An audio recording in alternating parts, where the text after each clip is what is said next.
أبو البعيثي قال يا رجاجيل اصبري حتى تجينا الفرج والمغفرة. طلع لي الهاجس وأنا في مهجري ومسيت أنا أفكر ونفسي ضاجرة، أوضح بشعري وانضم يا هاجسي. جهز جوازك قوم واقطع تذكره واحمل لهم شعري، وقم يا مرسلي إلى المطر ساني واطلع طايرة إلى اليمن سافر واهبط قريتي وقل لهم إن الأمور متغيرة. قصيدة تحت عنوان هموم مقترب من كلمات الشاعر عاطف صالح البعيثي من أهالي بني بعيث مديرية عتمة محافظة دمار.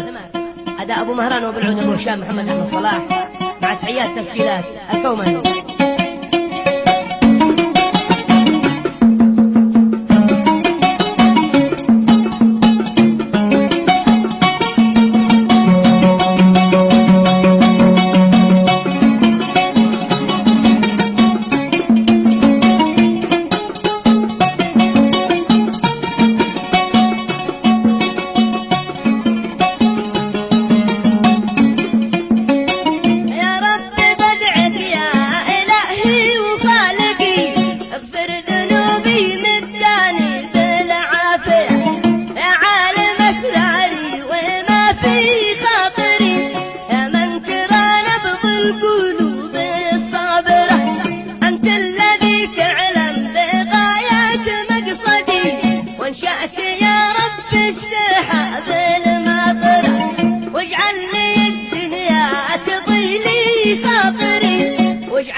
ومسيت انا افكر ونفسي ضاجره اوضح بشعري وانظمه يا هاجسي.